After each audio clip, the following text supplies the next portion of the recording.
Torá al instante. Con el pastor Roberto Alfaro. Reflejos de la Torá, el manual de vida. La palabra es la misma ayer, hoy y por siempre. Hebreos 13:8. Torá al instante. Es un espacio de reflexión y aprendizaje en familia, escudriñando las Escrituras de generación en generación, unánimes y en alegría. Acompáñanos todos los días, 7:30 de la mañana. Suscríbete a nuestro canal, Radio Génesis 128, y activa la campanita. Torá al instante. Shalom, mis amados hermanos, bienvenidos a este tiempo especial de Torá al instante. Su hermano pastor Roberto Alfaro les saluda y como siempre les brindo la mejor y cordial bienvenida. Una jornada apasionante aquí desde Israel, Casa Integral, con nuestro tema para esta semana, el origen y la historia del matrimonio en el contexto egipcio, en el contexto griego y hoy en el contexto romano. Muy interesante el tema, porque de la lectura que hemos estado compartiendo respecto a estos temas o a este origen del matrimonio, pues podemos como conclusión saber y establecer hasta nuestros tiempos qué está sucediendo. Vamos a dar comienzo en nuestra jornada con respecto a la tarea que habíamos planteado y muchísimas gracias a todos ustedes, mis amados hermanos, quienes se tomaron el tiempo para escribirme y enviarme la información respecto a la pregunta. ¿Desde cuándo y en qué momento aparece en la historia el tema de la luna de miel? ¿Luna de miel o luna de hiel?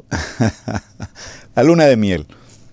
Acompáñenme por favor al libro de Devarim, Deuteronomio, en el capítulo 24, y vamos a tomar el verso 5. Dice la palabra: cuando alguno fuere recién casado, no saldrá a la guerra, ni en ninguna cosa se le ocupará.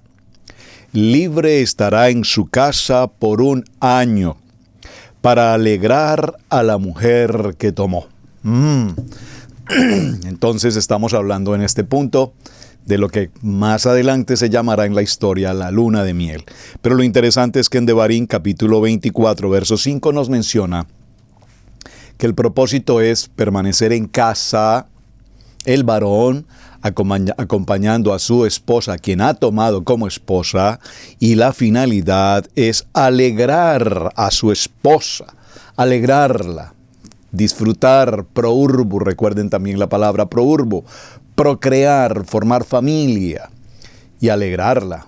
Por favor, dígalo conmigo, alegrarla, no generarle conflicto, caos y problema.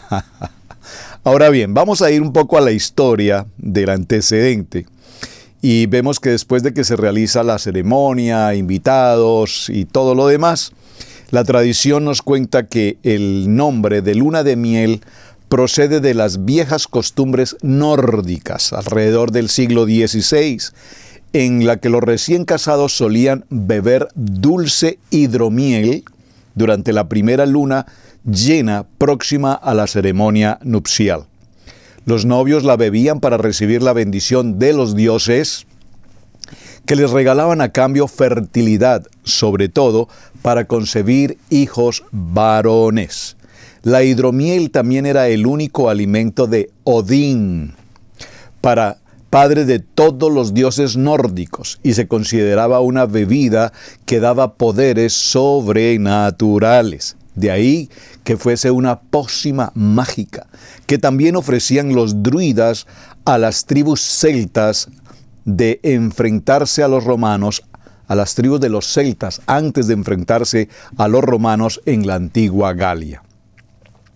En Babilonia, hace más de 3.500 años, tras el enlace, el padre de la novia debía regalar al novio cerveza de miel durante 1 luna o 1 mes para desearle suerte y fertilidad. En Roma era la madre de la novia la que depositaba durante 1 mes aproximadamente una vasija con miel en la habitación de la pareja. La miel representa entonces la fertilidad y era también utilizado como un reconstituyente físico y ungüento de belleza para la novia. Durante la Edad Media en Alemania y por influencia de la mitología germana, se solían celebrar las bodas únicamente en horas de la noche a la luz de una luna llena. Y las parejas bebían licor de miel durante 30 días posteriores a la ceremonia para ser felices y tener descendencia. Quizás de allí realmente procede el nombre la luna de miel. La tradición de beber hidromiel se unió a un viaje por la costumbre muy antigua de los pueblos del norte de Europa. Los pueblos bárbaros que vivían en las fronteras del Imperio Romano solían raptar a jóvenes de poblados vecinos o enemigos como esclavas, reclamar un rescate o casarse. Estos secuestros se realizaban con ayuda de un grupo de hombres, uno de los cuales recibía el título de padrino, si el secuestro se producía para celebrar una boda. En el caso de secuestrar a una mujer para casarse, su padrino vigilaba durante la ceremonia nupcial, manteniéndose alerta y armado por si había algún ataque de la familia de la novia. Transcurrido cierto tiempo para la pareja, volvían al poblado de la novia con una unión de hecho que ya nadie podía cuestionar. El inicio de una luna de miel moderna se remonta a Inglaterra, a la Inglaterra burguesa del siglo XIX. En esta época los novios aprovechaban el viaje para presentarse frente a familiares que estaban distantes, que no habían asistido a su ceremonia, al mismo tiempo que comenzaban solo su vida conyugal para así conocerse mejor. Se ha de tener en cuenta que las parejas no estaban nunca solas hasta que se celebrase el matrimonio. De ahí la importancia de disfrutar de la intimidad sin estar continuamente acompañados de otras personas. En esta moda se ha extendido a través de Europa y en el siglo XX se popularizó definitivamente en el resto del mundo. Gracias a los grandes avances de los transportes y las apariciones como la televisión, que acabó por universalizar la costumbre tan antigua. El viaje para ver a los familiares lejanos se convirtió en un viaje de placer solo para los recién casados.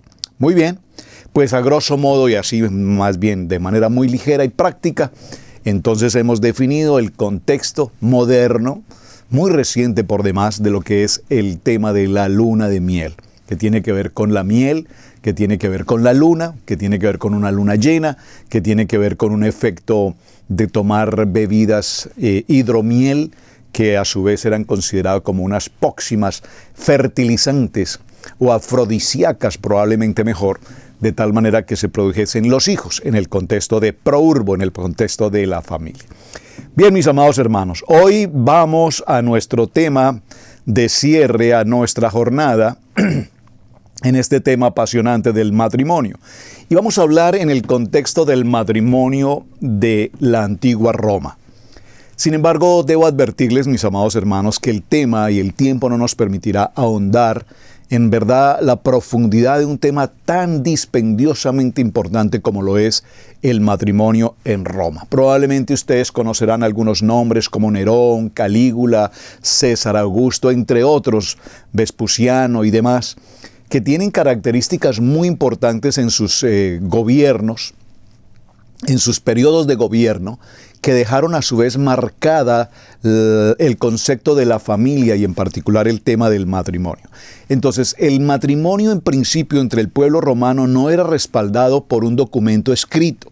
Solamente se trataba de una ceremonia con testigos donde además era entregada la dote de la mujer, si es que tenía una. Y por supuesto, también se llevaba a cabo una celebración festiva, de mucho gozo, de alegría, de música, de alimentos.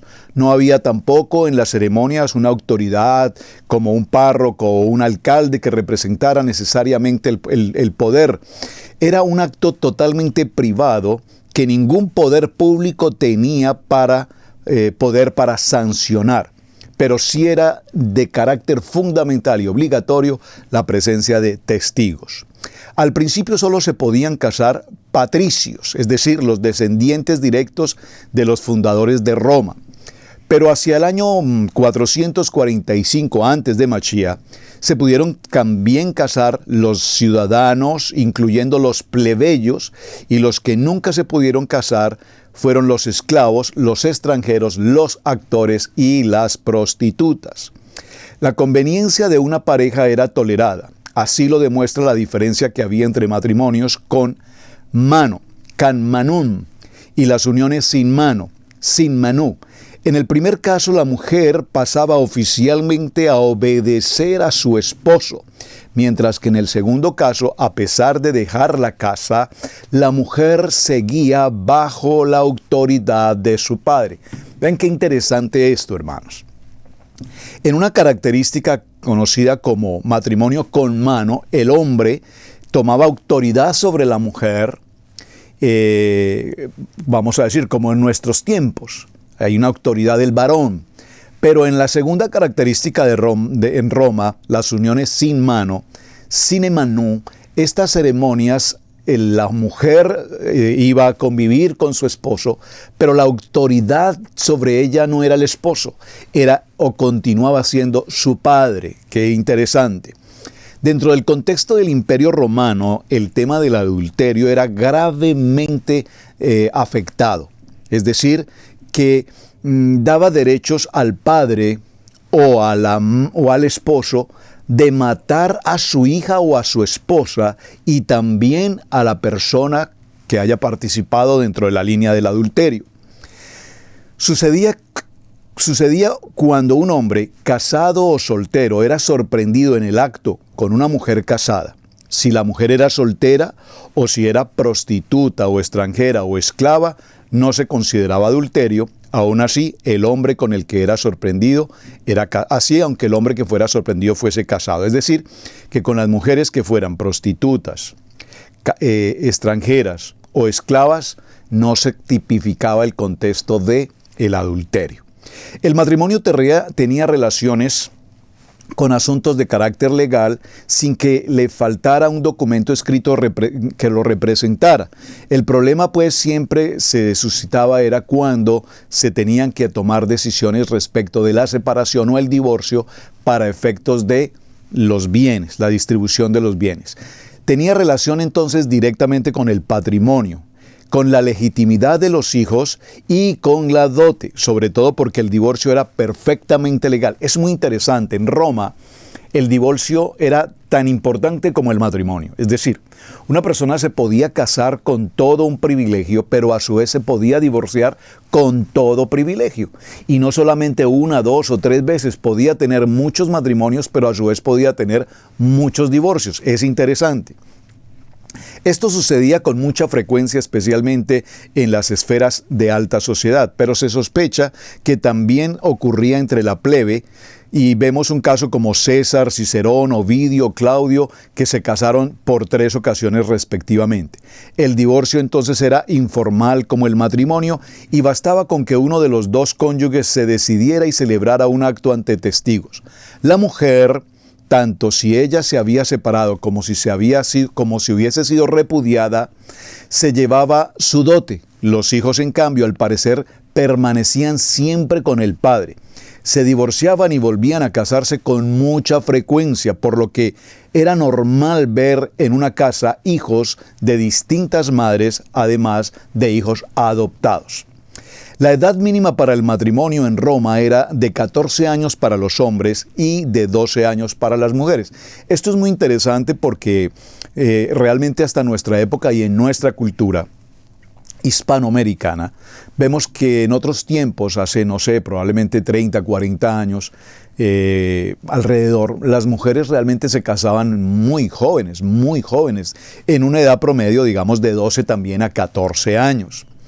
La fecha preferida para el matrimonio romano era en el mes de junio, antes del solsticio de verano, 21 de junio, cuando el sol estaba en su apogeo. Una de las costumbres matrimoniales era la presencia de 10 testigos, como también de los regalos de boda. La noche de bodas se desenvolvía como una violación legal. Esto es un asunto muy interesante y no voy a poder realmente detenerme allí, pero lo voy a mencionar de la siguiente manera. Había algunos hombres que respetaban la timidez de la mujer.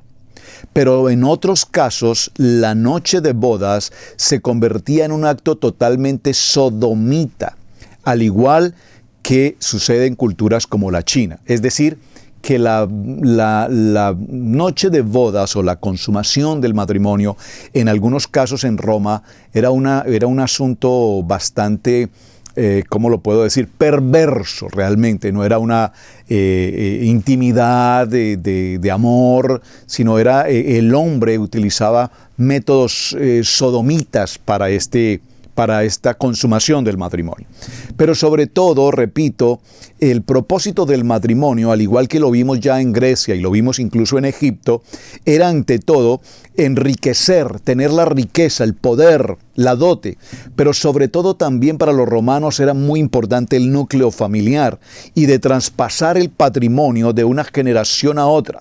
En Roma, la monogamia reinaba con exclusividad tanto en el matrimonio como en el concubinato. Esto tendríamos que aclararlo porque esa palabra concubinato aquí es interesante. El día antes de la boda, la novia dedicaba los juguetes de su infancia a sus lares familiares.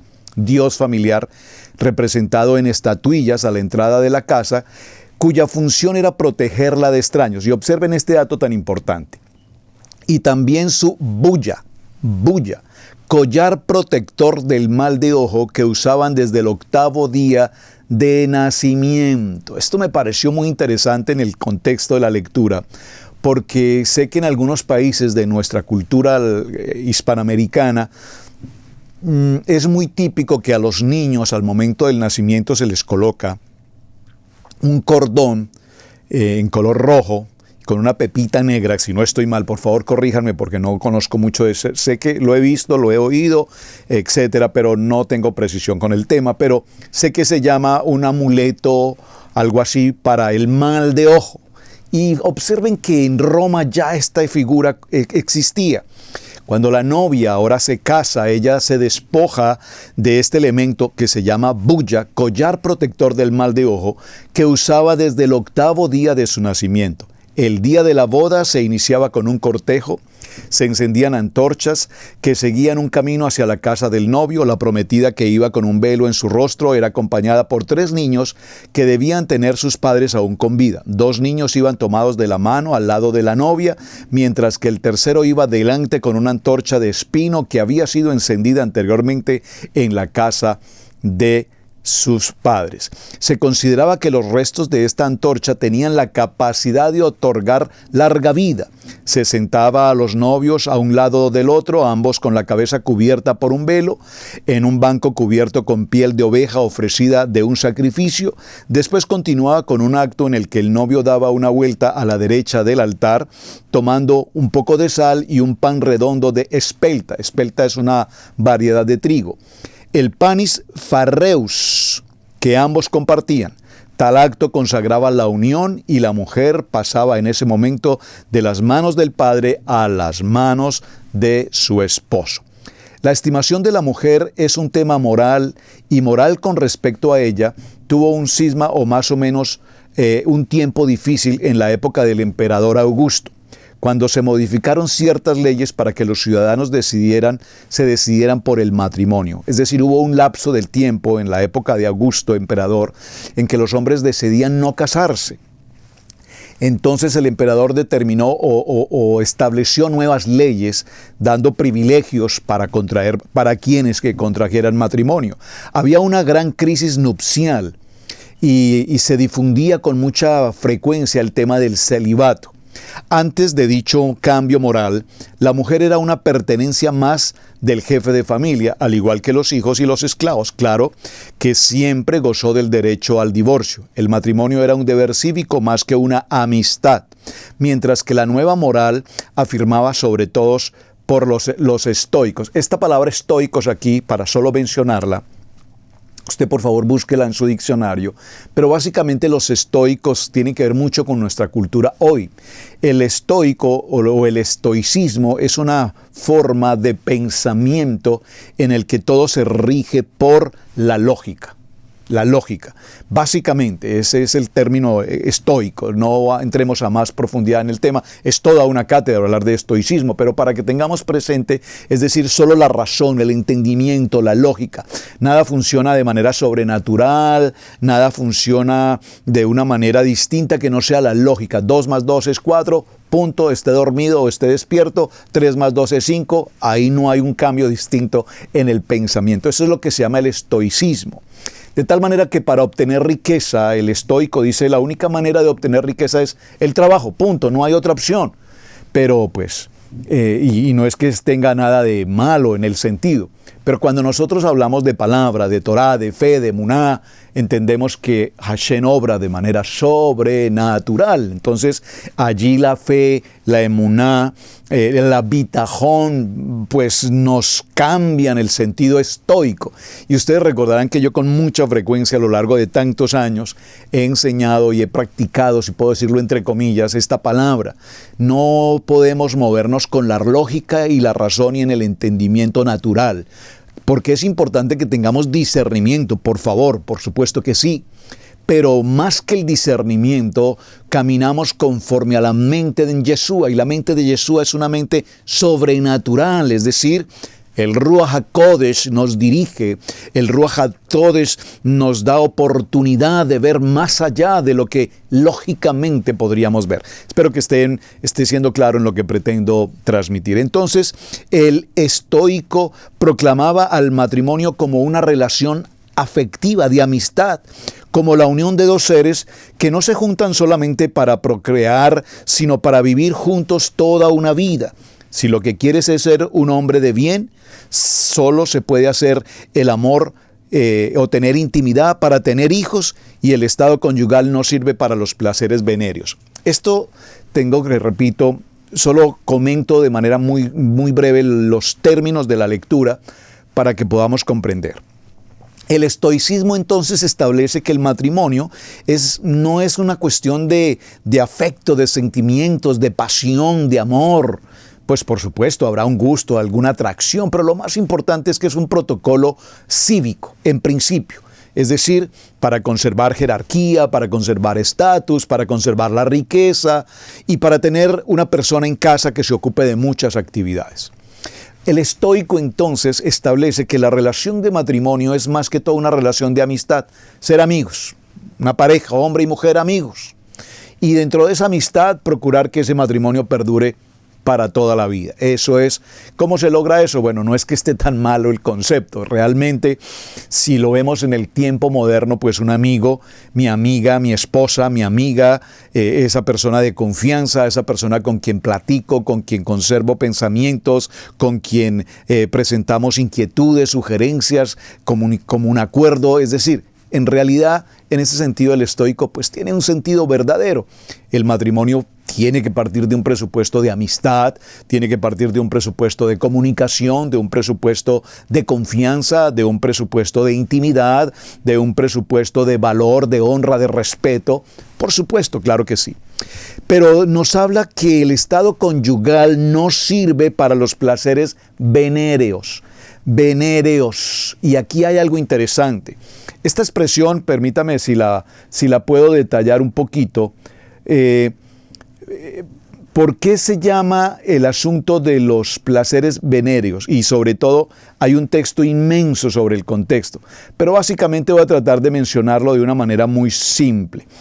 El asunto venéreo corresponde a las actividades de carácter sexual en el que el hombre tiene ese tipo de relaciones particularmente con mujeres fuera de su matrimonio, y particularmente con mujeres desde el punto de vista de la prostitución. Es decir, que el matrimonio no es para eso. El matrimonio es tener relaciones íntimas solamente con el propósito de procrear hijos, no más. No hay placer en la relación íntima del matrimonio romano, distinto a procrear hijos. Si como matrimonio romano vamos a procrear hijos, entonces hay intimidad sexual en la pareja. Pero si se trata de intimidad desde el punto de vista del placer, entonces el hombre tendría relaciones con prostitutas, y de ahí viene la palabra placeres venéreos, es decir, expuesto también a las enfermedades venéreas. es solo una idea básica. La verdad estuve leyendo sobre el tema y repito, hay mucho tema que tratar, pero solo quiero dejarlos con esa inquietud para que lo consideren. Por ejemplo, mencionemos brevemente esto. Esta palabra venerio viene del latín venerus, que significa perteneciente o relativo a Venus, la diosa del amor, del deleite sexual en Roma. También se usa para referirse a las enfermedades contagiosas que ordinariamente se contraen por trato sexual con prostitutas. Este término hace referencia a Venus, la diosa del amor, de la belleza y de la fertilidad para Roma. Venus es entonces venerada en Roma, mientras que en el mundo griego lo era Afrodita, la diosa del amor para los griegos. Venus pasa a ser entonces el sinónimo de las mujeres, del amor, de la deseabilidad, de las veleidades, de la belleza, del peligro y de todo pensamiento inicuo. Pero también se considera a Venus tras el prisma enfermizo y deformador de la represión, como principio de sexualidad desorbitante.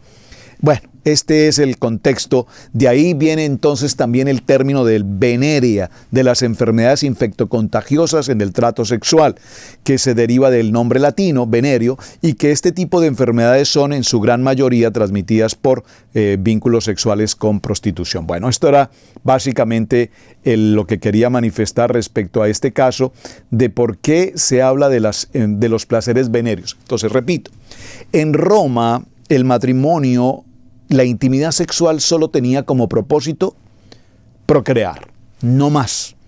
Los hombres utilizaban otro tipo de relación sexual veneria, que era relaciones de prostitución, básicamente, para que lo tengamos claro. Entonces, el matrimonio tenía relación con asuntos legales y se requería particularmente de que se llevara a cabo una firma de un documento en el que se estableciera con precisión las propiedades, las riquezas, los valores económicos de cada hombre, de cada familia, el varón y la dote, si ella lo tenía. En los días de la boda, entonces mencionamos cuáles eran sus características y nos damos cuenta que los historiadores nos explican cómo ocurrió que en Roma se daban tantos efectos de problemática sexual. Roma fue un imperio, sí, que dejó como consecuencia tremendos golpes a la vida de la familia por prácticas ocultas, sodomía, homosexualismo, poligamia, de crisis moral, incesto y todo tipo de enfermedades que afectaron terriblemente la vida de la familia. La moral entonces en Roma no establecía la identidad de honra de una mujer, sino que definitivamente era considerada como un objeto inferior y definitivamente esta condición dejaba a la mujer en una muy mala presentación. El estoicismo y la doctrina del estoico tropezó de manera terrible con la conducta de los romanos, porque se estableció que el matrimonio solamente y únicamente tenía como función tener hijos. Punto, pare de contar, y esa era toda la historia. Así es que voy a referirme un poquito a algunos de los personajes romanos muy conocidos por demás. Entre ellos tenemos, por ejemplo, a Calígula. Calígula no manifestó en su vida grandes afectos por casi nadie. Un emperador romano estrictamente duro. Se dice que fue uno de los que estudió las fuentes en las que se debió vivir una vida de carácter duro, fuerte. A la gente había que tratarlo con mano dura. Como vivió con el tiempo de los germanos, pasó los primeros años de su vida en campamentos militares, mientras que sus hermanos se educaron en Roma. Y con él se encontraba también en Antioquía, cuando murió en el año 19, y dice que vivió también experiencias en Egipto, donde viajaba con frecuencia y admiraba las riquezas de esta nación, admirador del río Nilo, y en particular agradaba a su vida el contexto de la cultura egipcia, porque vivía fascinado desde el momento en el que el pequeño Calígula se dio cuenta de cómo en Egipto se practicaba poligamia. Una de las cosas que más le llamó la atención a Calígula de las costumbres de este antiguo Egipto fue precisamente la tendencia que los faraones tenían a casarse con sus hermanas. Y observen, hablamos de Egipto y no habíamos notado, o por lo menos la historia que estábamos leyendo, no nos mostró este detalle tan importante. Calígula, cuando visita Egipto, y recuerden, era un hombre admirador de la cultura egipcia, este emperador romano, pues evidentemente él notó cómo los emperadores no sé si decirlo de esta manera, se casaban. El término aquí dice, la tendencia de los faraones en Egipto era casarse con sus hermanas. Aunque nunca se manifestó el cariño alguna en particular por ellas, pues Calígula tenía 3 hermanas y hermanos varones. Sin embargo, sí se sentía muy unido a ellos. Las hermanas de Calígula, que son Agripa, Drusila y Libila, con las que vivió en casa de su abuela Antonia tras la muerte de sus padres. Cuando Calígula se convierte en el emperador de Roma, estas mujeres, sus hermanas, ya estaban casadas. Agripa con Lucio Dominico, Drusila con Cayo Casio y la más pequeña, Libila, con Marco Benicio. Estas niñas habían compartido la misma infancia turbulenta de su hermano, que ahora siendo el emperador de Roma, el dueño del mundo para aquel momento, las colmó de todos los privilegios que a una emperatriz se le podían dar. Especialmente a Livia le había costado conseguir durante toda su vida estas comodidades. Según Suetonio, ordenó que se añadieran en todos los juramentos la fórmula siguiente: no me tendré ni a mí ni a mí mismo ni a mis hijos en mayor estima que a Cayo, y después de él a sus hermanas, e igualmente en las propuestas de los cónsules por el bien y la felicidad de Cayo y César y de sus hermanas. Es decir, que Calígula dio a sus hermanas unos lugares jerárquicos dentro del imperio, de poder, de autoridad, de comodidad exorbitante y de absoluto valor jurídico. Lo que ellas dijeran era palabra propia del emperador. Incluso emitió monedas acuñadas con la imagen de sus hermanas.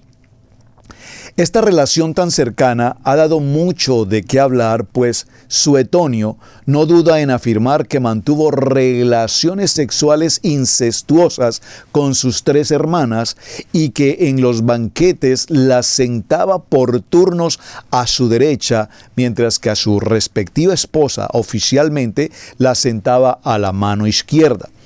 Dion Casio también hace alusiones al tema en la misma línea. Ambos también añaden que las obligaba particularmente a prostituirse con sus hombres. Sin embargo, los contemporáneos del emperador Filón y Seneca, que tanto lo aborrecía, no mencionan en particular algo al respecto.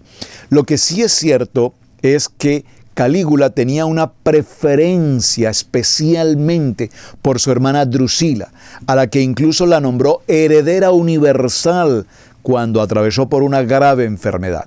Esto provocó el resentimiento de las otras 2 hermanas, especialmente el de la ambiciosa Agripina. Esta, cuando dio a luz a su hijo, el futuro emperador de Roma, nada más ni nada menos que a Nerón, ante la falta de la descendencia de su hermano, mofó respondiéndole que le pusiera Claudio en honor a su tío, el que de todos despreciaba. Agripina lo rechazó con gran desdén. Igualmente Agripina tuvo que soportar a la muerte de su marido Dominicio que Calígula se apoderara de la mayoría de los bienes que tenía que heredar su hijo. Cuando Drusila murió inesperadamente con tan solo 22 años de edad en el año 38, la relación de Calígula con Agripina y Libila se deterioró por completo, hasta el punto que fueron acusadas de formar parte de una conspiración de la Getulio en el año 39, siendo ambas deportadas a una isla. Esto es muy interesante porque vemos entonces cómo en el contexto del Imperio Romano, el tema del matrimonio y el tema de la perversión, si puedo usar esa palabra. La perversión sexual era impresionante. Había prostitución, había incesto, había, y lo vamos a ver puntualmente a través de Nerón, se daba precisamente la situación de homosexualismo. Y aquí vamos a detenernos un momento. De acuerdo con lo que conocemos de la historia, en el tema del Imperio Romano habían más pasiones, además no solamente del gobierno, del poder y de matar gente, sino que los éfobos, aquellos adolescentes de gran belleza física e incluso andrógina, eran seleccionados y puestos a disposición del emperador. Observe, los jóvenes que tuvieran ciertos atributos o atractivos físicamente eran puestos a disposición del emperador para lo que al emperador quisiera hacer. A lo largo de su vida, Nerón tiene muchos romances, pero hubo uno en especial, Éxporo. Preste atención a esta historia, de quien decían tenía un parecido físico con su esposa fallecida, Popea Sabina. De solo ser una pareja sexual, poco a poco se fue convirtiendo en su amante hasta que fue presentado como pareja oficial del emperador al grado de querer casarse con él. En estos años los matrimonios entre personas del mismo sexo estaban absolutamente prohibidas. Así que el emperador hizo uso de su posición de emperador y determinó el permiso legal para contraer matrimonio del mismo género. Pero se casa entonces con este hombre, pero con una sola condición, oscura y por demás siniestra. Debía ser castrado para convertirlo en mujer. Imagínense por un momento el pensamiento perverso que este emperador Nerón traía consigo.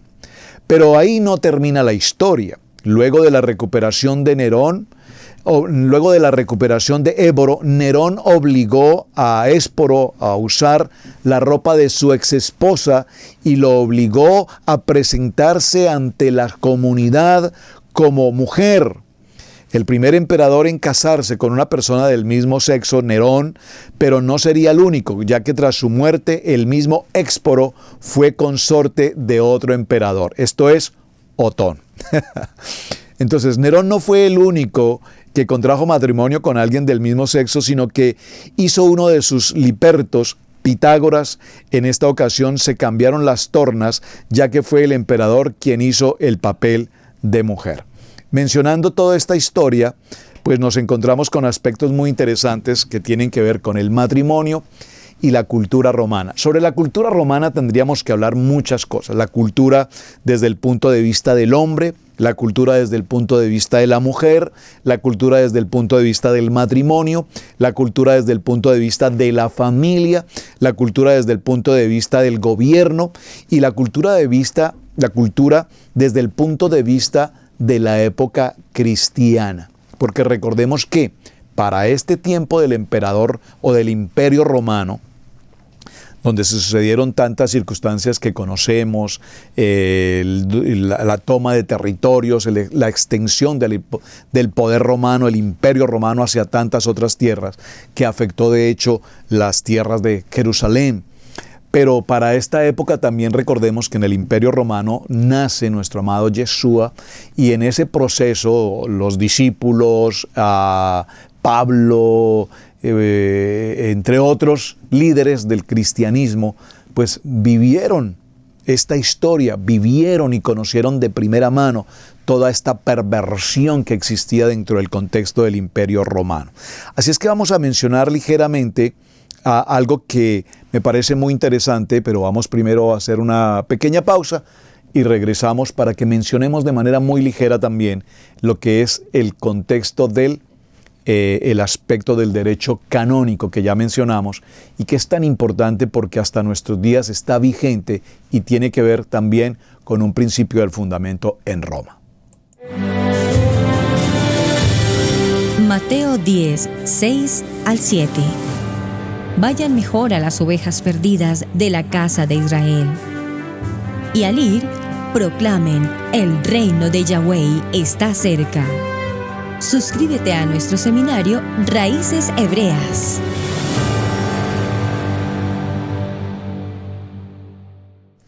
Muy bien, mis amados hermanos, entonces veamos un pequeño aspecto de lo que tiene que ver con el derecho canónico. El jus commune o derecho común era una fusión que se llevó a cabo entre lo que era el derecho romano y el derecho canónico. Este derecho canónico ya en el tiempo, digamos, moderno y para el tiempo de Roma y hasta nuestros días, tiene obviamente un vínculo directo con el contexto de lo que conocemos como la iglesia, particularmente en este caso la iglesia del primer nivel. Es decir, aquí ya entra en papel el contexto de lo que es el papado, lo que es el Estado de Roma, la función papal. Y tiene que ver con esto que conocemos como el derecho canónico, sobre el cual se fundamentan muchos aspectos desde el punto de vista de la religión, desde el punto de vista del matrimonio, entre otros aspectos de la familia. Entonces, durante varios siglos el sistema jurídico de Europa continental fue formado, repito, a través del derecho común, del derecho romano y de lo que se conocería como el derecho canónico. Entonces vemos que desde el punto de vista restringido podemos definir el derecho canónico como el derecho de la Iglesia, nivel 1, en el sistema jurídico que regula la conducta externa de los miembros. Por esta extensión, algunos autores consideran que se refiere también al sistema jurídico de cualquier corporación religiosa, sea católica o no, pero que manifieste el sentido cristiano. Para efectos de la lectura de este texto, pues podemos hablarnos o dirigirnos puntualmente al nivel 1. Las fuentes del derecho canónico se agrupan en dos tipos, divinas y humanas. Las primeras son las que devienen directamente de Dios, esto es, el derecho revelado que se encuentra en las Escrituras, tanto en el Antiguo como en el Nuevo Testamento y lo que conocemos como los Evangelios. Las humanas son las emanadas de la autoridad de la Iglesia. Y repito, aquí estamos hablando en el contexto del nivel 1. Estas pueden ser universales o locales. Las universales emanan del Estado papal, del sumo pontífice y de la persona u organismo especialmente delegado para tal efecto, y son de obligatorio cumplimiento para toda la humanidad que se camina o se encamina en la línea del nivel 1. Pero, por supuesto, esta situación abarca también a todos los contextos religiosos en cualquier nivel. Muy interesante. El origen del derecho canónico, como cómo, cuándo y por qué surgió este derecho, lo comenzamos a ver desde el principio de la historia en el siglo I, cuando el cristianismo, primera época de la historia, forma especial atención en el derecho romano. De ahí surgen las persecuciones de los cristianos, la excepción hecha ante los judíos durante el imperio del emperador dominicano. Ahora bien, pasan por ciertas circunstancias contra el pueblo cristiano, contra el pueblo judío, contra todos los conceptos de la religión, y el emperador Teodosio II, el Grande, se convierte en el primero en tomar la religión oficial del Estado. Los hitos más importantes de esta evolución fueron el Edicto de Milán, también llamado el Edicto de Tolerancia, que fue dictado por el emperador Constantino. Observen este nombre tan importante aquí, Constantino, quien previamente se había ya convertido a dicha religión. Constantino ahora ya era un practicante de la religión del nivel 1. Probablemente Constantino, político realista, al darse cuenta de que gobernaba un mundo de cristianos, consideró más bien convertirse a esta religión y gobernarlos desde un punto de vista más de carácter religioso que desde un punto de vista pagano. A través de este mencionado edicto, el cristianismo se convirtió en una de las tantas religiones permitidas. En el Concilio de Nicea, esto es como en el año 325, convocó también a Constantino al cristianismo y pasó a ocupar el primer lugar dentro de las religiones permitidas en la época. Esto se sucede con el edicto de Teodosio II, mediante el cual el cristianismo se convierte en la religión del Estado romano, después de una situación de incertidumbre creada por la aparición de algunas herejías, principalmente del arrianismo, herejía que tuvo gran auge en Hispania, es decir, España y Galia, y no negaba la divinidad del Hijo, esto es, la segunda persona de la Trinidad. Bueno, estos son contextos del origen del principio del derecho canónico. Vamos a avanzar un poco en los textos porque es muy interesante traerlo a nuestro tema, toda vez que el matrimonio hasta nuestros días, repito, tiene poderosa incidencia del derecho canónico. El derecho canónico en su etapa primitiva no surge de las jurisdicciones romanas del periodo posclásico, como la elaboración de la filosofía y la teología. Se le llamó también una doctrina establecida por los padres de la Iglesia, los primeros filósofos y teólogos cristianos, quienes con fundamento en varios textos bíblicos, en este caso el Evangelio, determinaron los escritos de estos apóstoles en las máximas eclesiásticas y en las decisiones de los concilios de la Iglesia. Sentaron bases doctrinales de esta antes del siglo VIII. Los primeros doctores de la Iglesia fueron en Occidente Ambrosio, Agustín Hispona, el Papa Gregorio, San Jerónimo; en Oriente Anastasio, Basilio, Juan, etc. Esta etapa de las normas jurídicas de la Iglesia se contienen en cuanto al derecho divino en fuentes dogmáticas, en el Viejo y en el Nuevo Testamento, en los Evangelios. Por lo tanto, a partir del siglo IV, el derecho canónico toma otros alces, otros vuelos. Ya no solo se trata de organizar interna y disciplinadamente a la Iglesia y de cuestiones de herejía, sino que va más allá y empieza a generar una legislación en torno al matrimonio, a los derechos real del matrimonio y al proceso de la vida matrimonial, entre lo que se incluye el proceso de divorcio. Surgen entonces en esta época, además de estos tipos de normas jurídicas, los cánon o decretos que emanan de las liberaciones de los concilios y los decretos de las epístolas de los pontífices, que surgen de las consultas que se le hacen al Papa de la manera usual. Este derecho canónico en la Edad Media es un contenido muy importante porque admite el interior y la organización y la jerarquía de la Iglesia a través de sacramentos y de herejías que abarcan a varios aspectos de la vida secular y que se establece de manera permanente hasta nuestro tiempo. En cuanto a sus fuentes, debemos distinguir en forma histórica que este derecho en las primeras etapas de los dogmas se desarrollaron de manera doctrinal, representada por la elaboración de teologías, y de manera jurídica a través de los cánones, que también son llamadas adrianas, la isodarina, entre otras cosas. El proceso recopilador del derecho canónico en la segunda edad del siglo XI produjo fundamentos importantes llamados la Reforma Gregoriana del Papa Gregorio, y este tenía como propósito establecer a la familia como una actividad e institución propia del Estado, de tal manera que el matrimonio se regiría por las normas ecuménicas establecidas para la época, siempre considerando el principio teológico, y que dentro del contexto canónico se debe tener en cuenta el sistema procesal, criminal, patrimonial y matrimonial, y de esta manera hacer las distinciones en cuanto a las responsabilidades y la identidad tanto del esposo como de la esposa. Muy interesante, mis amados hermanos, porque veremos entonces cómo, repito, hasta nuestros días, este derecho canónico hoy por hoy aún se encuentra vigente. Por supuesto, tendrá las reformas necesarias para nuestros días, por supuesto, tendrá actualizaciones jurídicas permanentes, pero en buena parte la manera como fue difundido este derecho canónico fue a través del sistema político que determinó de manera jurídica y de manera social cómo y de qué forma se debía establecer el derecho del matrimonio y la importancia de fundar y determinar la familia.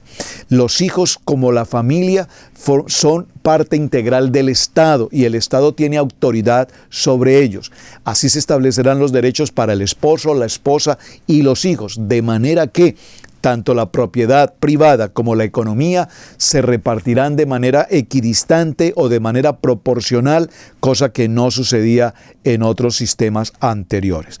De esta manera, el derecho canónico adquiere y toma el poder de manejar y administrar los bienes de la familia con respecto al Estado, quien es la autoridad suma para determinar quién sí y quién no debe formar parte de esta situación.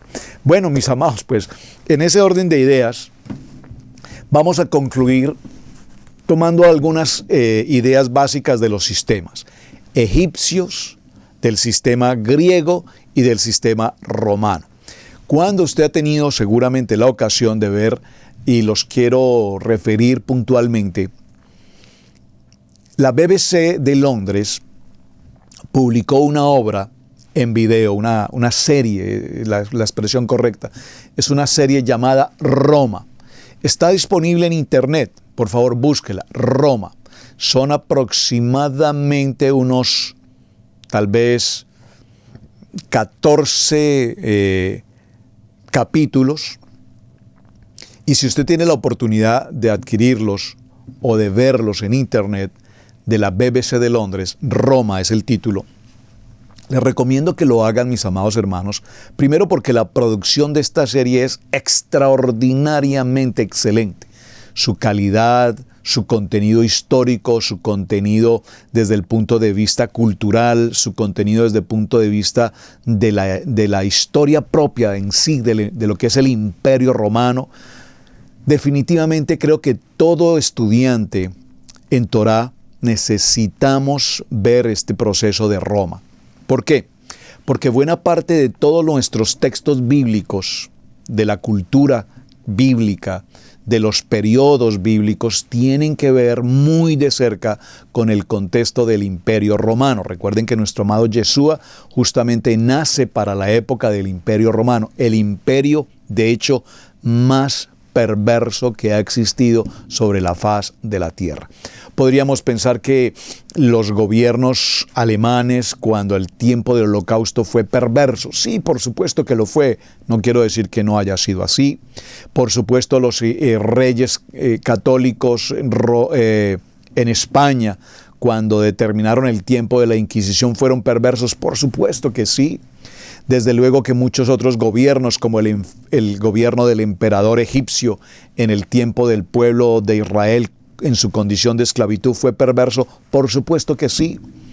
Israel entonces pasó por vivir 210 años en esa condición de esclavitud. Y por supuesto surge la pregunta, si somos el pueblo escogido, los hijos de Hashem, ¿cómo Hashem permitió entonces, mis amados, que su pueblo escogido, la niña de sus ojos, haya pasado por esa adversidad de la esclavitud? Es una pregunta interesante para una respuesta impresionantemente importante. El pueblo de Israel se asimiló a la cultura egipcia. El pueblo de Israel hasta nuestros días se asimiló a la cultura del mundo en muchas formas. Sabemos, por ejemplo, que en el mismo Israel, en Tel Aviv, es una de las capitales más grandes de condición de homosexualidad en el mundo. Estamos viendo cómo hacia todas las tierras del norte, el sur, el este, el oeste, el pueblo presente hoy judío, de lo que ha quedado de todo el proceso de exilio y de expansión por la tierra, se encuentra hoy radicado en tantas partes del mundo, particularmente aquí en Nueva York y en los Estados Unidos es donde está la mayor población de comunidad judía del mundo, inmensamente grande. Y la pregunta es, ¿y qué hace ese pueblo judío que conocen de Torá, que conocen de la palabra? ¿Qué hace ese pueblo judío esparcido o expandido por toda la tierra? ¿Cuándo entonces se producirá el retorno, el regreso a la casa de Israel? ¿Cuándo? Y la respuesta de ellos es, pues por ahora estamos muy cómodos, estamos muy bien, somos grandes empresarios, tenemos una economía impresionantemente solvente, estudiamos la Torá, vivimos la Torá, pero definitivamente asimilados. La gran condición fatal que trajo como consecuencia que el pueblo de Israel pasase por tantos años de esclavitud, el profeta Ezequiel nos narra y nos dice cómo precisamente el pueblo de Israel se contaminó con toda la tendencia del mundo. particularmente en la idolatría. Digo particularmente en la idolatría, porque recordemos que en el texto que estuvimos considerando esta semana respecto del matrimonio, vimos cómo Abraham, Isaac y aún Jacob procuraron guardar a la casa de Israel de contraer matrimonio particularmente con las mujeres cananeas. Recordemos que las mujeres cananeas vienen de un origen, de Cam. ¿Quién es Cam? El hijo menor de Noaj, ¿recuerdan? Y recuerdan que Noaj cometió un acto indecoroso para con Noaj, y entonces su padre maldijo a Cam y maldijo las generaciones de Cam. Por lo tanto, recordemos cómo Abraham, Isaac y Jacob procuraron que sus hijos, que la familia de Israel se mantuviera apartada completamente de las generaciones de Cam por su perversión sexual. Sin embargo, también tenemos que reconocer que cuando el pueblo de Israel se establece ahora en Gosén, en Egipto, y pasan los días, pues obviamente, los hombres y probablemente las mujeres empezaron a mirar un poquito más allá. Y no solamente empezaron a mirar, empezaron a desear un poquito más allá. Y ese desear trajo consigo entonces matrimonios mixtos del pueblo de Israel con el pueblo egipcio. Y esto a su vez va a generar con posterioridad la idolatría a los ídolos paganos, y esto trae consigo la descomposición de la casa de Israel hasta nuestros días. De hecho, veremos un poco cómo el mismo Moisés en la historia nos narra que se casa con Sípora, una mujer hija de Yitro, sacerdote de Madián, ¿recuerdan? Y podemos asumir obviamente que Sípora, vamos a decir, era temerosa de Hashem, reconoció la Torá, reconoció al único y suficiente Elohim, todos estos detalles. Pero hasta nuestros días para el pueblo judío existente hoy, especialmente el judío observante, es absolutamente prohibido que una persona judía observante pueda entrar a un vínculo matrimonial con una persona que no sea ni judía o mucho menos que sea de Israel, pero que no tenga vínculo con la Torá. Todo este tema nos trae entonces a una conclusión. El matrimonio es una determinación y es un propósito establecido por Hashem para el varón y la varona. No se halló complemento para el hombre. Por lo tanto, el varón es ahora llevado a un sueño profundo y tomado de él, de su costilla, y dada la vida a la mujer para que ella sea su compañera, para que ella sea su ayuda idónea, para que entonces el varón y la mujer, el ish y la isha, procreen familia y se multipliquen.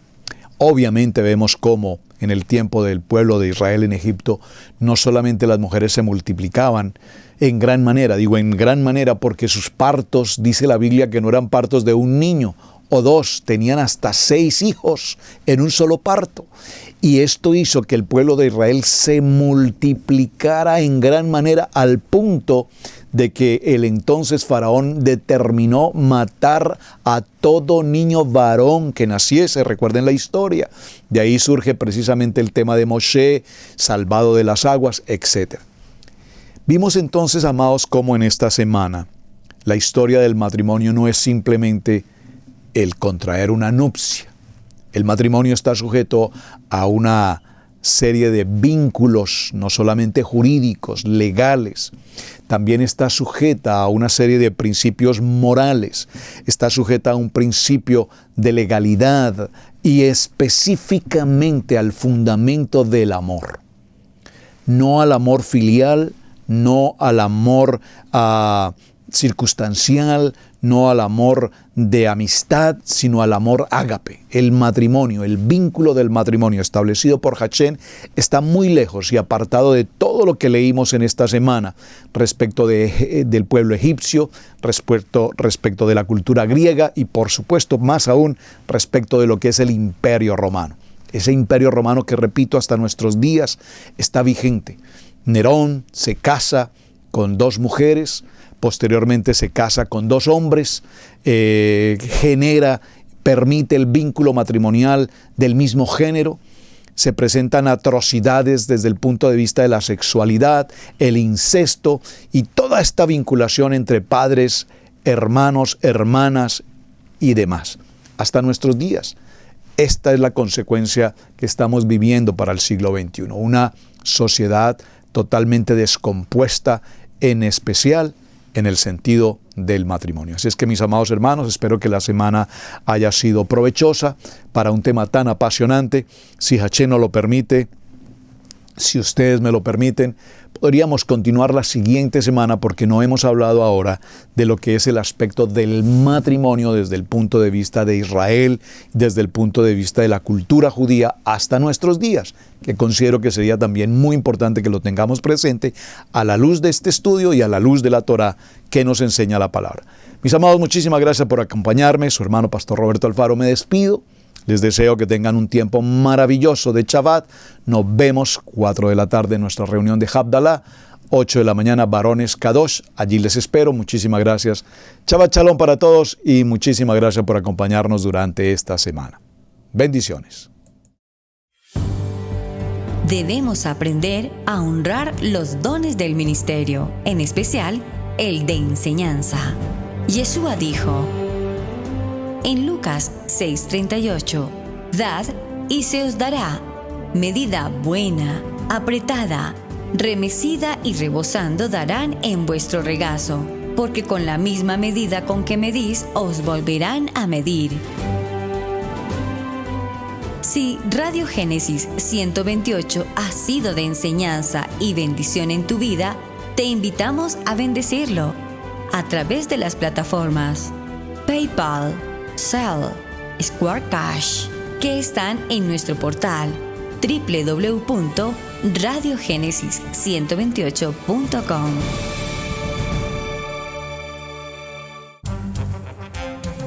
Hemos presentado Torá al Instante con el pastor Roberto Alfaro.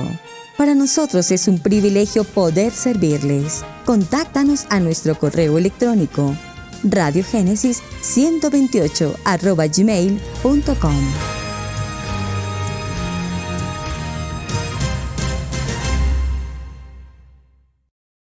Amigos, gracias por ver el video del día de hoy. Aquí te dejamos 2 videos que te sugerimos que veas también en nuestra plataforma de Radio Génesis 1.28. Y en la mitad de la pantalla, con tu control remoto, podrás suscribirte a nuestro canal. Gracias por estar en Radio Génesis 1.28, la frecuencia de la familia.